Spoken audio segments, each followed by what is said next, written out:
Lucas capítulo 23, a partir do versículo 33 até o 43. Não é Semana Santa, mas nós vamos falar um pouco sobre a crucificação de Jesus Cristo. Quando chegaram ao lugar chamado Calvário, ali o crucificaram, bem como aos malfeitores, um à direita, outro à esquerda. Contudo, Jesus dizia: Pai, perdoa-os, porque não sabem o que fazem. Então, repartindo as vestes dele, lançaram sortes. O povo estava ali e a tudo observava. Também as autoridades zombavam e diziam: salvou os outros, a si mesmo se salve, se é de fato o Cristo de Deus, o escolhido. Enquanto igualmente os soldados os escarneciam e, aproximando-se, trouxeram-lhe vinagre, dizendo: se tu és o rei dos judeus, salva-te a ti mesmo. Também sobre ele estava essa epígrafe, em letras gregas, romanas e hebraicas: este é o rei dos judeus. Um dos malfeitores crucificados blasfemava contra ele, dizendo: não és tu o Cristo? Salva-te a ti mesmo e a nós também. Respondendo-lhe, porém, o outro repreendeu-o, dizendo: nem ao menos temes a Deus, estando sob igual sentença? Nós, na verdade, com justiça, porque recebemos o castigo que nossos atos merecem, mas este nenhum mal fez. E acrescentou: Jesus, lembra-te de mim quando vieres no teu reino. Jesus lhe respondeu: em verdade te digo que hoje estarás comigo no paraíso. Amém. Pode sentar.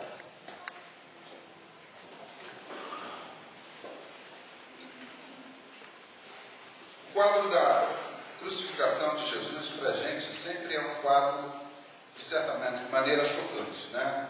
Quem assistiu um filme A Paixão de Cristo talvez tenha tido uma intensidade, tenha percebido a intensidade do sofrimento físico de Jesus naquele momento tão crucial, não somente para ele, mas também para a humanidade. Era o tempo em que Jesus estava oferecendo a vida dele por todos os homens. Aliás, ele tinha dito, lá em João está registrado, ele tinha dito que quando ele fosse levantado, ele atrairia para si todos os homens. Daquela época, os homens da época do passado e os homens que vão existir até o final dos tempos. Então, naquele quadro da crucificação de Jesus, a gente vê a intensidade do sofrimento de Jesus e talvez o que marque mais a gente seja justamente o sofrimento físico de Jesus, aquilo que ele passou, os açoites, a perseguição, os deboches, toda aquela situação.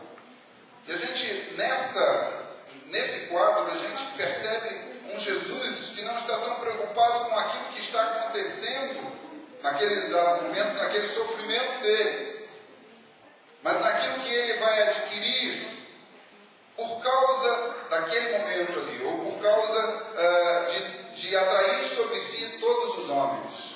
Ele estava para receber no seu corpo o pecado de todos os homens, todos os pecados vindo sobre ele e marcando a sua vida.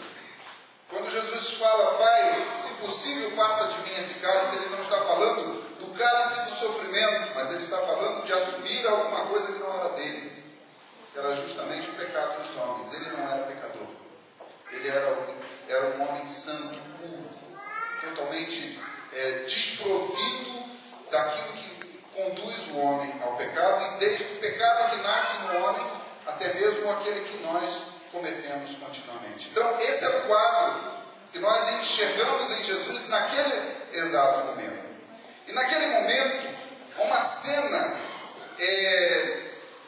chega até nós, porque ele não foi crucificado sozinho, ele não recebeu, ele não estava ali sozinho, mas do lado dele tinham dois malfeitores, homens que haviam cometido crimes, homens que estavam ali por causa do perecimento das sua vida, homens que haviam praticado as mais diversas formas de crime para poderem serem condenados. E se eles estavam ali condenados, é porque os crimes deles eram crimes graves.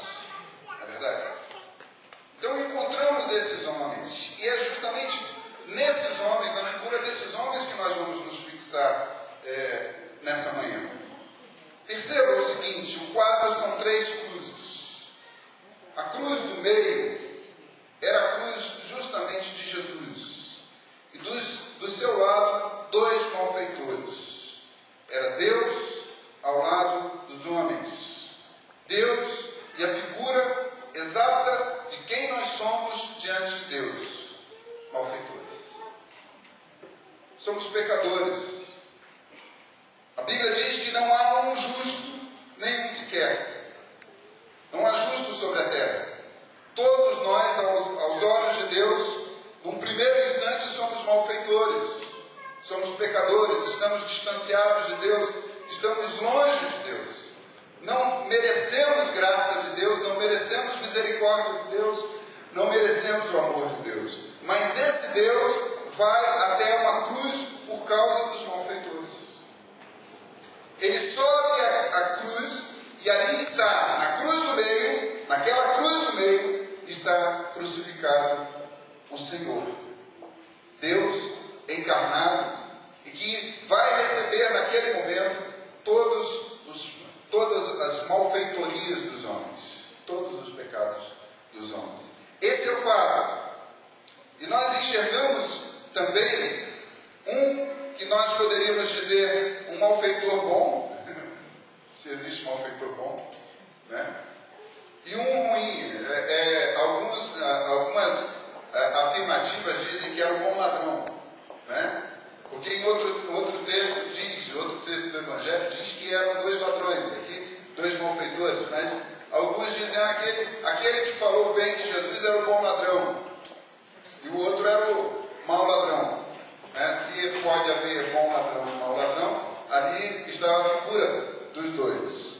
E o mau ladrão, ele começa a falar com Jesus, a se dirigir a Jesus de uma forma debochada, mas também de uma forma interesseira. A gente sobe aqui, dá uma sede que Ele olha para Jesus e ele se refere a Jesus, ele se reporta a Jesus com aquele interesse de ser livre daquela situação. Mas ele olha para Jesus como se Jesus se ele realmente era tudo aquilo que se falava dele, ele tinha a obrigação de dar um sinal grandioso e, como ele diz assim, salva-te a ti mesmo e a nós também. Amados, eu quero nessa manhã refletir com os amados algumas situações que nós encontramos ao nosso redor, na figura desses malfeitores aqui.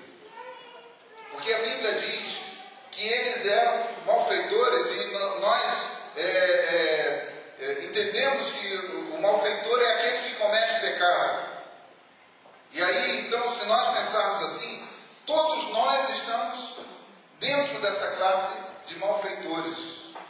Mas a diferença entre esses 2 malfeitores está na atitude que eles têm para com Deus. Da mesma maneira como nós também temos atitudes para com Deus, nós olhamos para Deus de alguma maneira que ou é devida ou é indevidamente. E nós encontramos nesses malfeitores pessoas que não eram, que não desconheciam a Deus, porque era um povo onde o Senhor, a palavra do Senhor era ministrada constantemente. O judeu, desde pequenininho, desde a sua infância, em qualquer classe, ele tem o ensino da palavra de Deus, ou da lei de Deus. Então esses 2 malfeitores não eram homens que desconheciam o caminho de Deus, a proposta de Deus para a vida. Eles haviam caminhado no pecado por por escolha própria, eles estavam praticando os seus crimes por escolha própria, mas eles sabiam quem eles eram diante de Deus, pecadores. Eu quero refletir nessa manhã sobre nós, nossa vida, a vida dos homens que conhecem a Deus, que sabem de Deus. E nós estamos inseridos também num contexto de um povo muito religioso. Não somente aquele que é o povo cristão, né, que está inserido nas igrejas cristãs, mas o povo de um modo geral, o brasileiro de um modo geral, é reconhecidamente um povo extremamente religioso. Esse malfeitor, primeiro malfeitor aqui, que blasfemava contra o Senhor, é a figura daquele homem que busca a Deus nos seus próprios interesses. É aquele que quer satisfazer os seus próprios desejos. Está buscando a Deus para ser beneficiado, para encontrar em Deus solução para todos os problemas que Ele vai criar para si. Nós encontramos nesse malfeitor a figura daquele que pratica a sua religião, olhando para Deus como se ele fosse obrigado a satisfazer todas as suas vontades.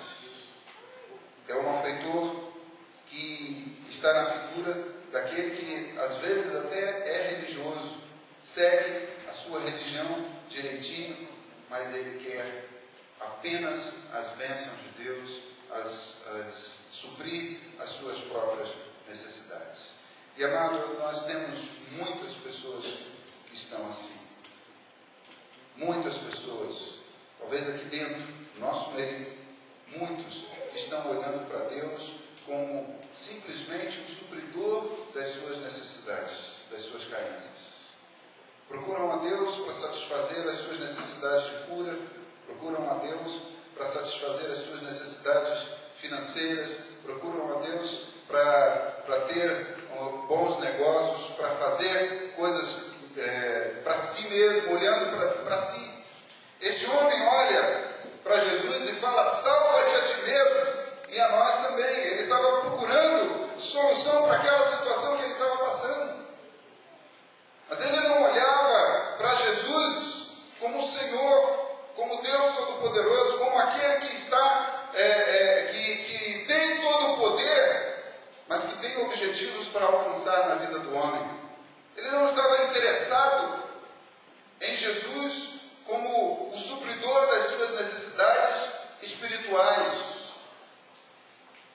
Às vezes a gente encontra algumas pessoas e até mesmo vê reportagens na televisão dizendo da necessidade do homem ter uma religião, participar de uma religião, de estar inserido dentro de um grupo religioso. Esses dias mesmo eu estava lendo sobre alguém que não é cristão está falando isso, que uma das maiores necessidades do homem é de ser inserido num contexto religioso, porque quando ele está inserido num contexto religioso, ele tem maiores possibilidades de não andar em erros, de cometer erros. Mas na realidade, quem está inserido num contexto religioso não tem a verdadeira dimensão de quem é Jesus e o que Jesus faz verdadeiramente por ele. A solução para ele, a busca dele é para soluções de coisas imediatas.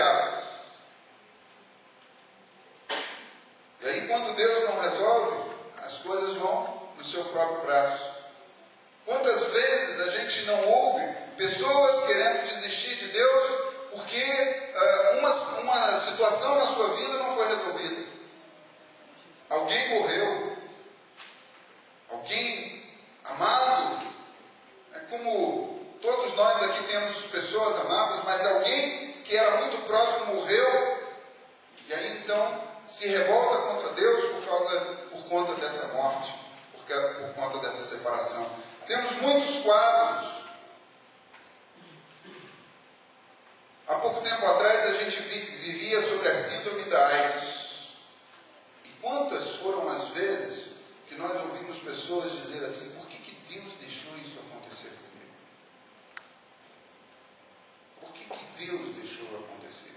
Ao mesmo tempo, já vimos casais de namorado que se entregam à sua vida sexual intensa, e aí quando vem uma gravidez, eles perguntam: por que Deus deixou acontecer isso comigo?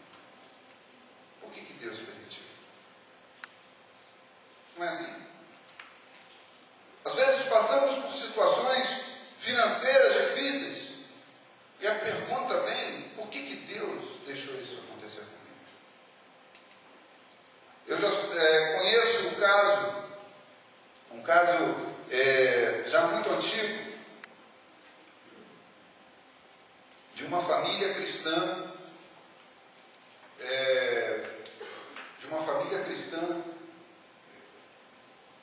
pai pastor, filha missionária, e que conheciam uma pessoa que era ateia. E aquele pai, um dia de Natal, ele perde um filho num acidente. E esse ateu chegou para o pai, foi consolá-lo e virou para ele e falou assim: onde está o teu Deus? Que presente que ele te deu no Natal? E aquele homem, chocado com aquele veneno de Satanás, ele abandonou o ministério.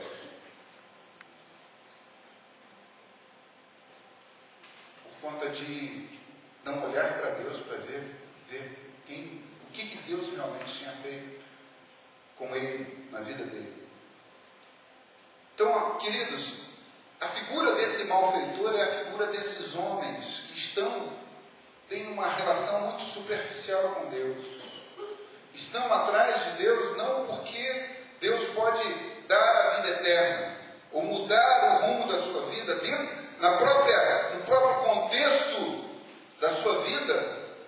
Mas eles estão em busca de Deus pelos benefícios que Deus pode realizar aqui, de imediato.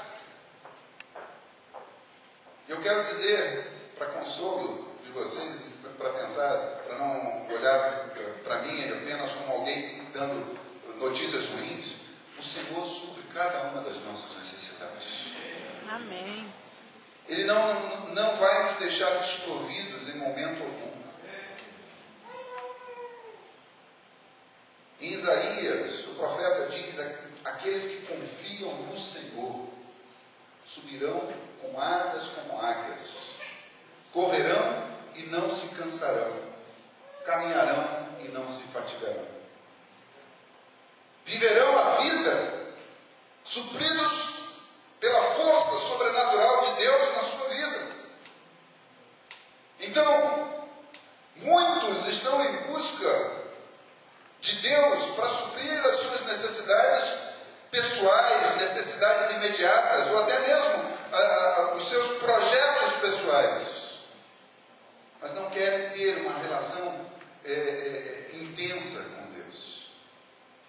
Às vezes eu fico preocupado quando alguém chega e começa a frequentar a igreja e participar da igreja, e aí o testemunho, quando vai testemunhar a respeito de alguma coisa de Deus, fala assim: quando eu mudei de igreja, quando eu mudei de religião, minha vida mudou. Eu quero dizer que não adianta mudar de igreja nem mudar de religião. Tem que deixar Jesus entrar na vida. Amém. Porque quem vai mudar a vida é Jesus. Quem vai transformar a vida do homem é Jesus. E aí, quem sabe, deixamos de ser um malfeitor para ser um bom malfeitor. Né? Porque a Bíblia diz que continuamos pecadores. Até o dia que sejamos alçados à condição de perfeitos, de transformados totalmente, de recebermos um corpo novo, de estarmos na dimensão de Deus, na dimensão espiritual, até lá nós continuamos malfeitores, pecadores, caímos, pecamos, erramos, continuamos pecadores. Mas muitos daqueles que se aproximam de Deus não reconhecem que são malfeitores, são bonzinhos. Eu dou meu dízimo,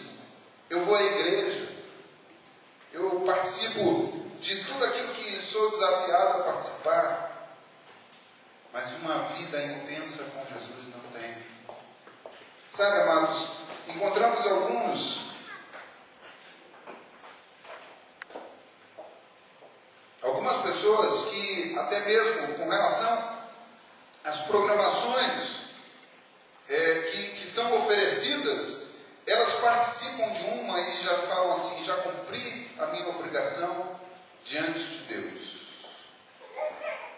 Eu quero dizer, já cumpriu a sua obrigação religiosa, mas não diante de Deus, porque o que Deus tem para dar. A gente pega, lê livro de Atos, a igreja primitiva, eles se reuniam diariamente. Para quê? Para conversar, para fazer fofoca, para bater papo, para ver como é que estava a vida um do outro. Não. Eles se reuniam para beber, para comer de Deus, para se deixar encher da presença de Deus. E aí eles viam os sinais e as maravilhas acontecendo, porque eles estavam cheios de Deus na sua vida. As transformações aconteciam não por conta da busca dos interesses que eles tinham de melhorar de vida, porque Deus poderia melhorar a vida deles. Eles buscavam com intensidade a presença de Deus na sua vida. Então, a figura desse malfeitor é a figura de muitos de nós. E num certo momento, de todos nós, quando buscamos a Deus para satisfazer os nossos interesses pessoais, não permitimos que Deus cumpra em nós a sua vontade. Quantos de nós pedimos a Deus uma direção de vida, e no momento em que Deus dá a direção de vida, nós fugimos dela? Fazemos como Jonas, que recebeu uma ordem de Deus para ir para Nínive, e ele pegou um barco e foi para Tarsis.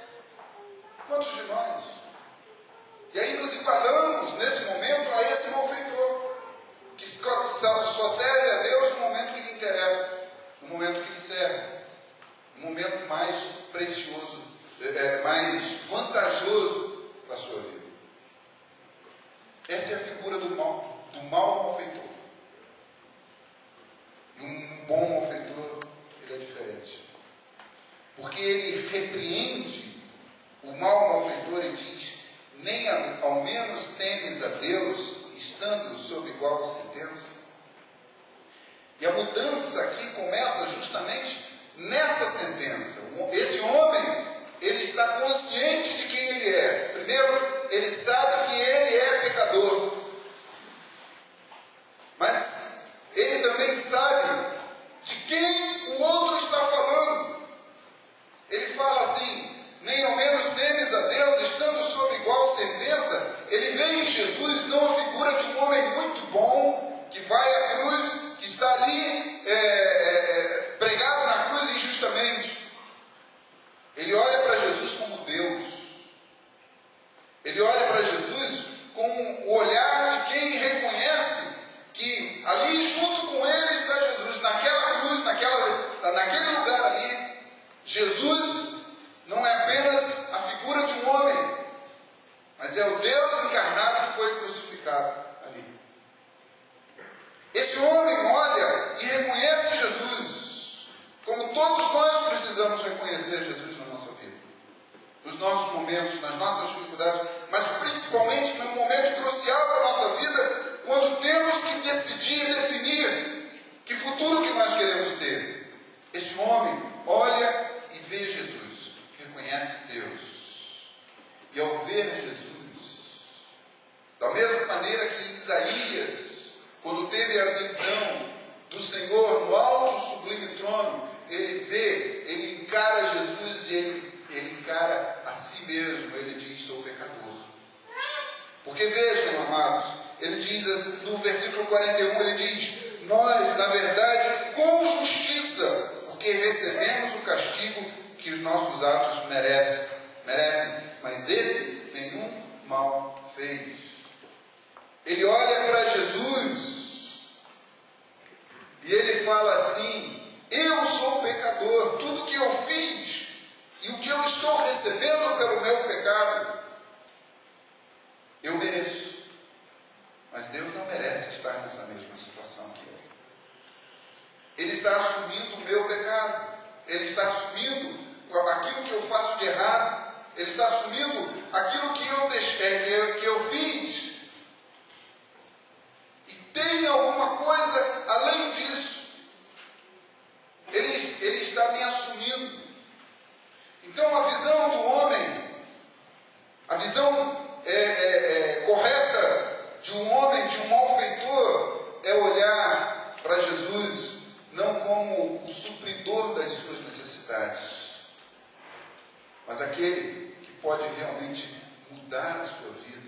transformar a sua vida, fazer com que a sua vida receba uma bênção que não é merecida por Ele. É o que aquele malfeitor vê em Jesus. Ele olha para Jesus e fala assim: eu não mereço receber nada de bom, porque tudo que eu fiz foi mal. Ele diz isso. Nossos atos merecem, nossa vida merece. Então, quando nós reconhecemos que somos pecadores, indignos, que nada que Deus nos dá é por merecimento nosso, porque muitos de nós acham, quando você vem dar o seu dízimo, estou pagando a Deus aquilo que é a minha salvação, o meu relacionamento com Ele. Traz uma oferta poupuda, como faziam os ricos da época de Jesus, traziam e jogavam a oferta para todo mundo ver, e fala assim: estou pagando os benefícios da minha salvação. Hoje em dia tem envelope, a oferta escondida, ninguém vê quanto que um está dando, quanto que o outro está dando, mas muitas vezes nós chegamos para Deus e falamos assim, os outros não estão vendo, mas nós falamos para Deus, Senhor, eu estou dando o meu dízimo, agora vê se cuida de mim, cuida das minhas necessidades. Eu quero dizer nessa manhã que Deus cuida das nossas necessidades, independentemente das nossas atitudes. Amém. Porque Ele é o nosso supridor. A fonte de vida vem dele, a fonte de saúde vem dele, a força para o trabalho vem dele, o próprio trabalho que nós temos vem dele.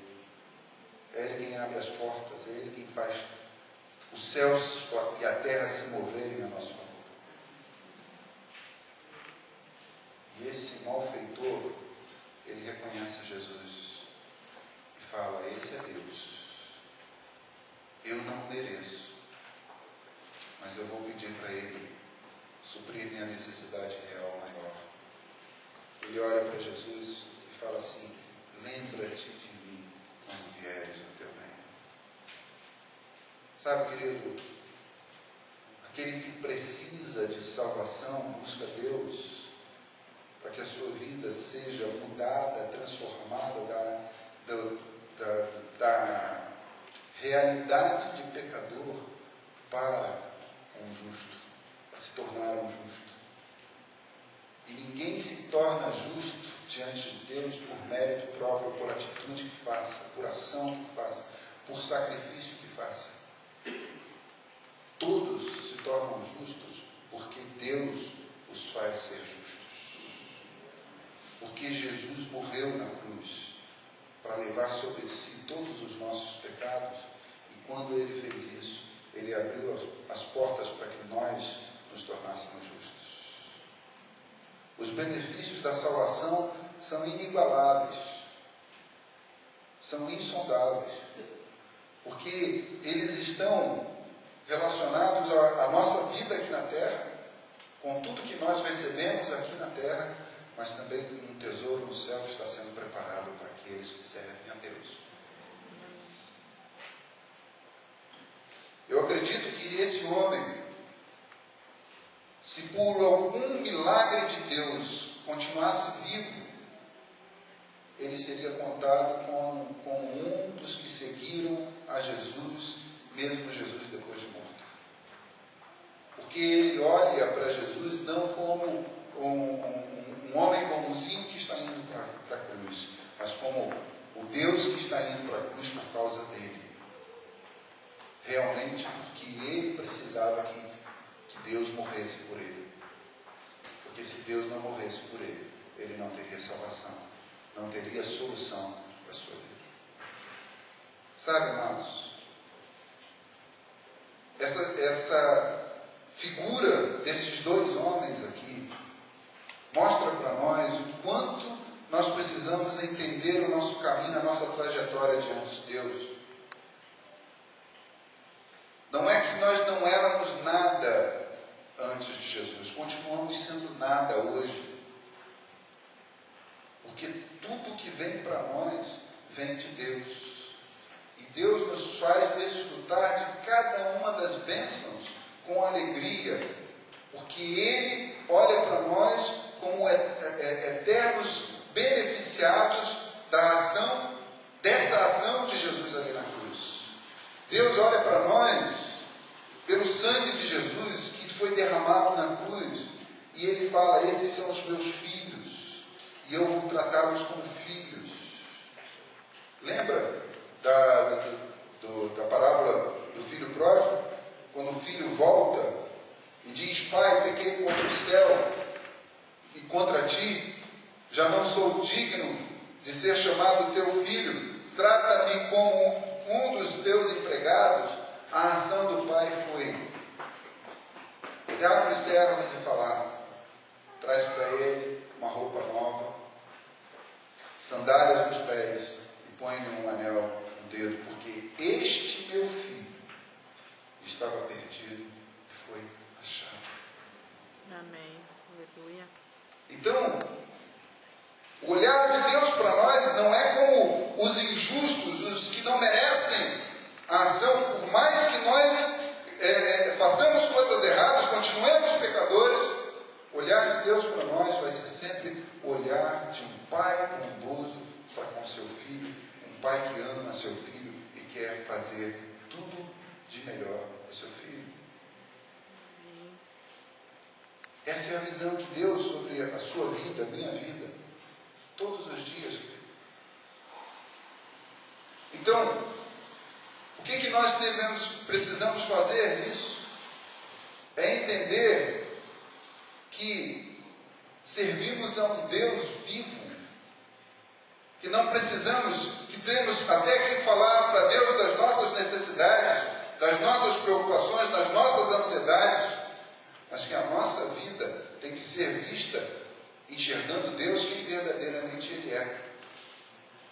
Olhando para Deus de uma maneira clara, de que Deus é o Senhor da nossa vida, soberano sobre a nossa vida.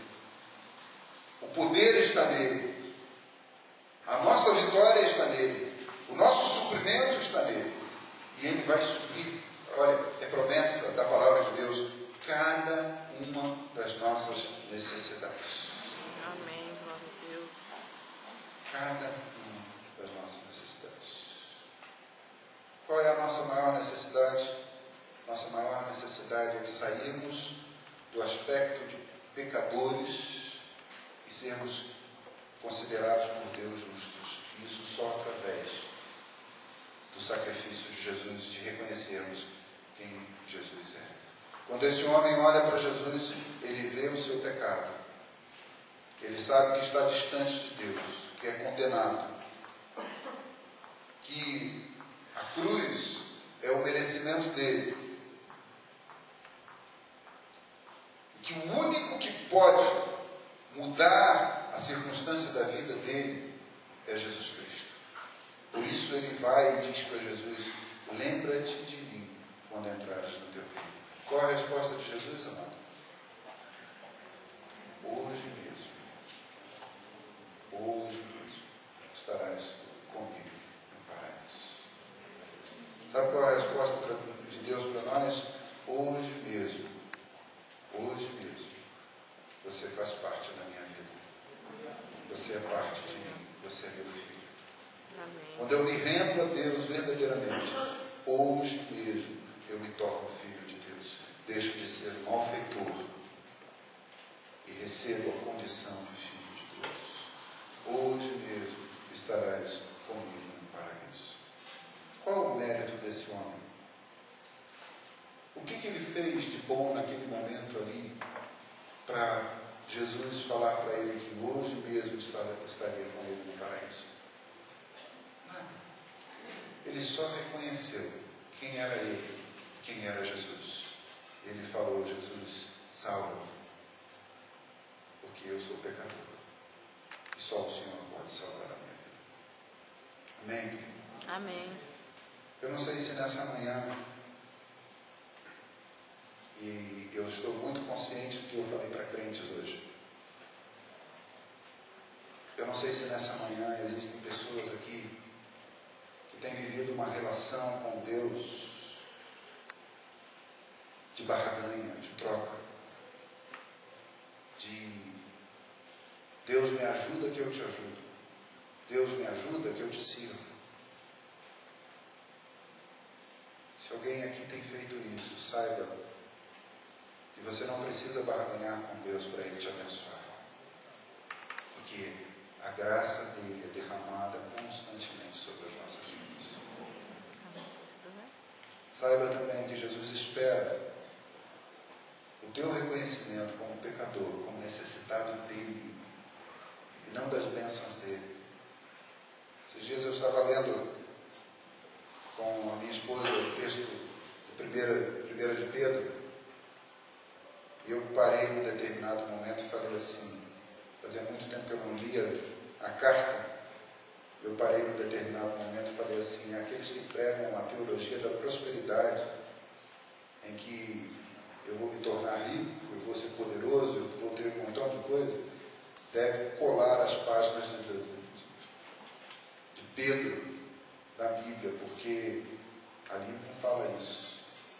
Fala o que Jesus fala assim, no mundo tereis aflições, mas tende bom ânimo, eu venci o mundo. Amém. Nós não vamos ter vida boa sempre, né? Podemos um dia ter um carro muito bom, e podemos outro dia ter uma bicicleta. Podemos passar por situações de abastança, mas podemos também ter épocas em que passamos necessidade. O que realmente importa na nossa vida não são os momentos que nós passamos de alegria, de abundância ou de escassez. O que importa na nossa vida é se Deus estiver presente verdadeiramente nela.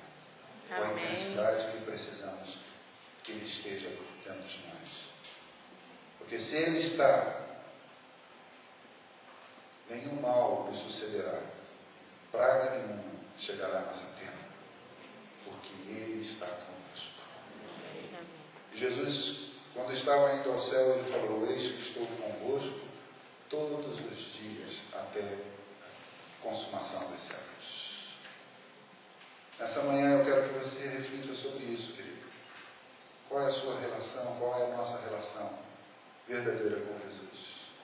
É uma relação de toma lá da cá? É uma relação em que nós servimos a Deus simplesmente pelos nossos próprios interesses? Ou porque Ele realmente é o Senhor da nossa vida? E sem Ele, não há salvação para nós. Baixa a sua cabeça agora, nesse momento. Tenha um tempo com Deus.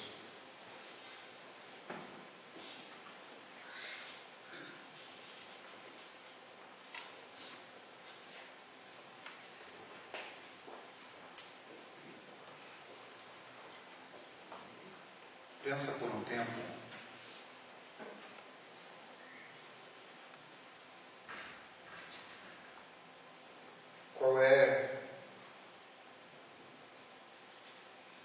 quais são os motivos do seu coração em buscar a Deus.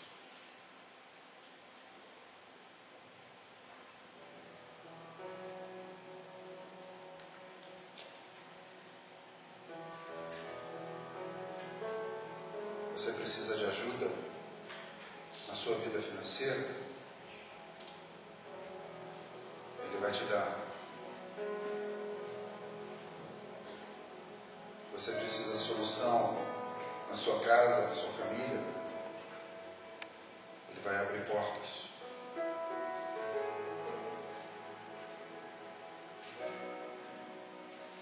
Você precisa de cura nas suas emoções? Ele tem todas as respostas para essa cura, para essa restauração.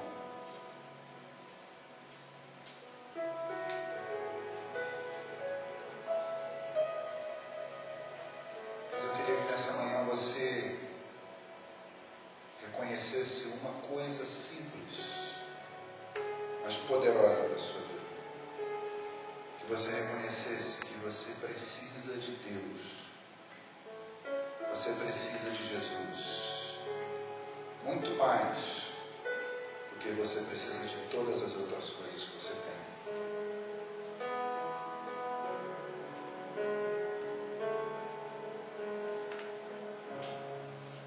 Senhor, nessa manhã nós trazemos diante do Senhor cada coração aqui, cada vida aqui, a minha vida, Se o Senhor revelou isso para mim, é porque eu preciso olhar para o Senhor de uma maneira diferente, da maneira como o Senhor quer que eu olhe. Mas nessa manhã, Senhor, eu quero que os meus irmãos também te olhem e te enxerguem, meu Deus, como verdadeiramente precisam te enxergar. Porque todos nós, ó Deus, precisamos te ver como Deus absoluto, soberano, Senhor das nossas vidas, Senhor de todos os nossos momentos, que nos conduz. Senhor, nos arrependemos do pecado de andarmos pelo nosso próprio caminho, pela nossa própria direção, segundo os nossos pensamentos e os nossos interesses.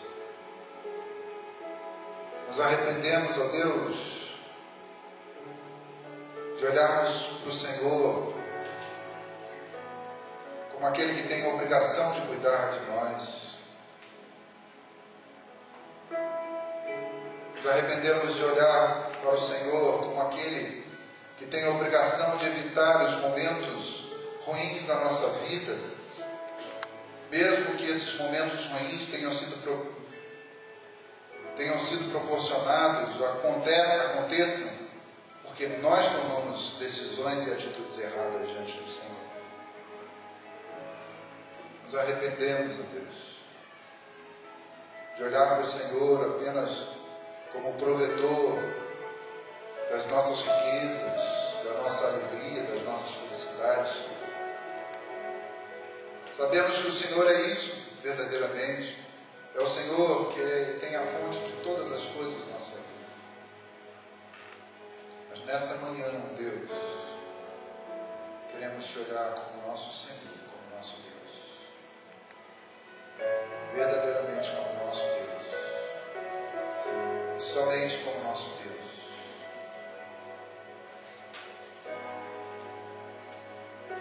Pedir perdão, Senhor. E dizer ao Senhor, salva o nosso coração. Muda o nosso caminho nessa manhã. Em nome de Jesus. Em nome de Jesus. Transforma-se. Transforma-se.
Amados, nessa manhã, se deseja renovar a sua aliança com o Senhor, colocar o seu caminho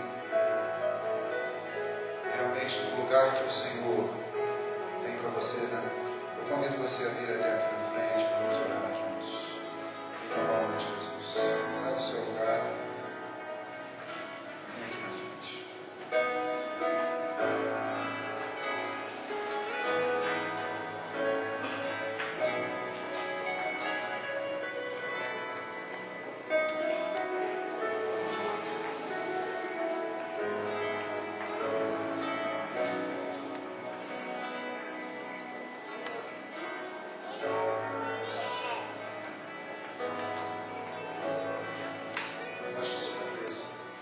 Senhor, eis aqui o teu povo. Nós sabemos, ó Deus, que precisamos realmente entregar o nosso coração ao Senhor. Nossa vida, nossas atitudes, nossas decisões, cada passo, ó Deus, cada lugar, cada situação que formos vivenciar, ó Deus. Precisamos do Senhor, precisamos de Ti. Ó Deus, precisamos que os nossos pensamentos sejam sondados pelo Senhor. Precisamos, ó Deus, que aquilo que cremos, aquilo que pensamos, como alvos, como objetivos, sejam sondados pelo Senhor. Precisamos, ó Deus, que o Senhor realmente nos coloque no rumo certo, para andarmos especificamente naquilo que o Senhor deseja para a nossa vida. Somos conscientes, ó Deus, de que precisamos do Senhor. Estamos aqui, ó Deus, porque sabemos que a nossa vida necessita do Senhor todos os dias, todo o tempo. Quando dormimos, quando levantamos, quando trabalhamos, até mesmo quando vamos para o nosso lazer, ó Deus, nós precisamos do Senhor. Quando passamos por tragédias, ou quando estamos na alegria, quando, ó Deus, situações difíceis nos cercam, ou quando as soluções aparecem, nós precisamos do Senhor.